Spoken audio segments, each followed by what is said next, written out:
So ayan, magandang hapon sa ating lahat mga kaprobinsya. Sa ngayon ay tataniman natin itong porsyon na to ng puro pagulong o sigarilyas mga kaprobinsya. Dahil yung isang area natin doon, ito ay tinamaan ng bagyo at nabagsakan ng isang pamilya ng kawayan. So halos na hati. So ito naman, nag-isip naman ako dito mga kaprobinsya. Naglagay naman ako ng net. So dito lang yan, malapit sa gripo, dito sa ating puso. Kaya madaling, kung tag-init mga kaprobinsya, madali lang natin diligan kasi napakalapit ng tubig. At ayan mga kaprobinsya, yung fish pa natin, napakalapit ng mga kaprobinsya. So ito mga kaprobinsya, pakita ko sa inyo, kinulong siya ng net. Ito dahil ayan, may nakaligtas naman na sa ating mga alagang manok, pabo, itik, tsaka gansa.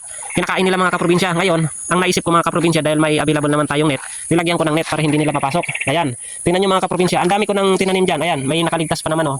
Kinakain nila mga kaprobinsya. Ayun, oh, ayan. Puno na yan mga kaprobinsya. Ngayon, ang naisip ko, nilagyan ko ng net para hindi nila mapasok. Ayan mga kaprobinsya, kapag gumapang na ito mga kaprobinsya, oh, ayan oh, ito yung buhay sa probinsya na simple pero kapag tayo ay nagtatanim, patuloy tayo ay nagtatanim, walang gutom dito mga kaprobinsya kapag masipag ka lang.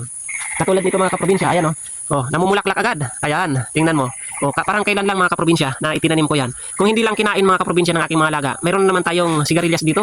So nandito lang yan sa may gilid natin. Ayan. Ngayon naman pag napuno niya yan, tingnan niyo mga kaprobinsya. Ayan. Medyo malawak naman eh. Ayan oh. Ayan oh. Oh, kung pang sarili lang natin mga kaprobinsya, ay sobra na sa atin yan kasi madaling tumigas yan mga kaprobinsya. Ayan oh. Ayan. So dito lang yan sa daanan natin mga kaprobinsya. Tapos sa gilid lang ng daanan, mayroon na tayong sigarilyas na tanim. So ito yung mga diskarte dito sa ating area o dito sa probinsya.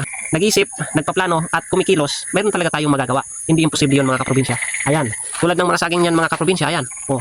O parang kailan lang. Kung hindi tayo binagi mga kaprobinsya, sawa tayo sa saging. Pero ganun talaga mga kaprobinsya ang buhay. Hindi perpekto. Talagang kaya lagi tayong nagdadasal mga kaprobinsya na nawa ay pag-ingatan tayo ng ating Panginoon na anuman ang pagsubok, sakuna, dilubyo o kung anuman ang kalooban ng Panginoon ay pag-ingatan nawa tayo ang bawat isa sa atin mga kaprobinsya ng ating Panginoon. Kaya tayong mga farmers, wag po mga kapatid na panghinaan tayo, normal po yun. Pero ang mahalaga mga kaprobinsya, hindi tayo sumusuko.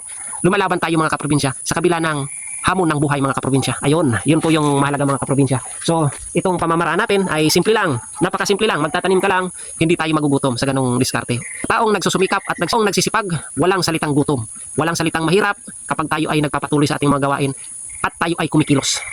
So paano yan mga kaprobinsya? Maraming salamat po sa mga viewers at followers ko dyan. Mag-ingat po tayong lahat. Palakasin yung ating katawan na siyang puhunan sa ating pagtatanim. Maraming salamat po. Mag-ingat. God bless. Peace bye. Alright.